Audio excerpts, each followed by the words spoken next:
Hello दोस्तों, स्वागत है आप सभी का एक बार फिर मेरे इस यूट्यूब चैनल CGPSC नोट्स में। दोस्तों, पिछले वीडियो में हमने कलचुरी वंश का लाहुरी शाखा रायपुर पढ़ लिया था तथा यहाँ से कलचुरी वंश समाप्त हो जाता है तथा कलचुरियों की प्रशासनिक व्यवस्था और कुछ कलचुरी कालीन साहित्य बचे हुए थे जो कि आज हम अध्ययन करेंगे।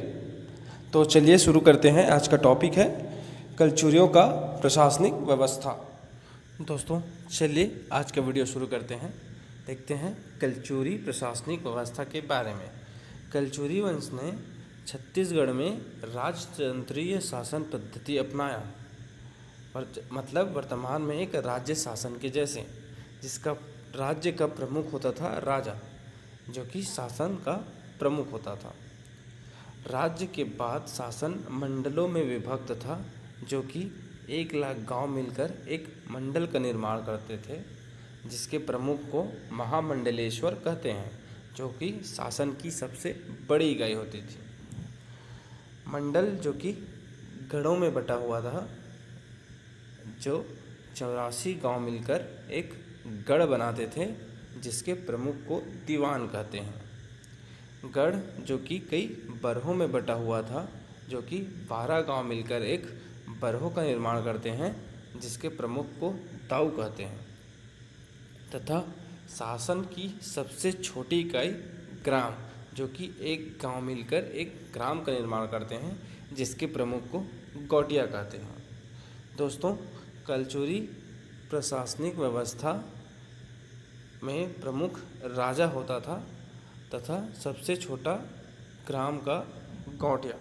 दोस्तों, राज्य के शासन को चलाने के लिए कुछ अधिकारी गण की आवश्यकता होती है तथा आगे हम कुछ अधिकारी गण देखेंगे जो कि राजा के राज्य शासन को चलाने में महत्वपूर्ण भूमिका निभाते हैं। तो दोस्तों, कलचुरी वंश का कुछ महत्वपूर्ण अधिकारी जो कि राजा के शासन को चलाने में महत्वपूर्ण भूमिका निभाते हैं। तो सबसे पहले देखते हैं राजस्व अधिकारी।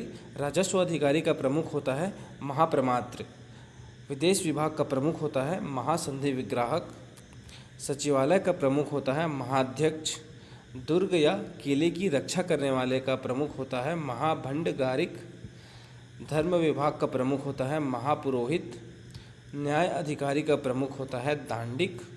हस्ती सेना का प्रमुख होता है महापिलुपति तथा अश्वसेना का प्रमुख होता है महाश्वसाधनिक। पुलिस अधिकारी का प्रमुख होता है दंडपाशिक।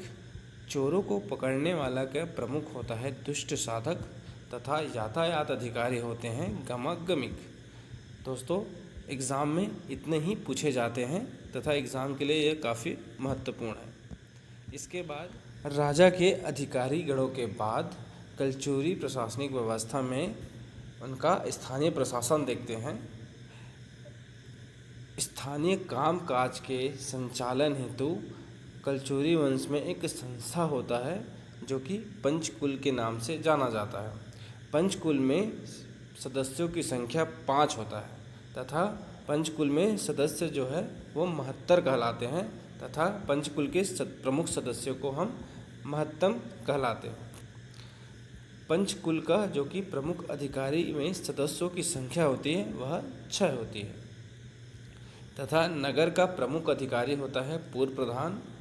दूसरा है ग्राम का प्रमुख होता है ग्रामकूट तथा कर वसूल अधिकारी होता है सोलकिक और जुर्माना वसूल करने वाला अधिकारी होता है दंडपाशिक। इसके बाद हम कलचुरी कालीन साहित्य देखेंगे जो कि विभिन्न लेखकों ने अपनी अपनी रचनाओं के बारे में बताया है, जो कि एग्ज़ाम में अक्सर पूछे जाते हैं। दोस्तों, हर बार एग्ज़ाम में कलचुरी कालीन साहित्य से 2-3 प्रश्न आते हैं तथा चलिए पढ़ते हैं।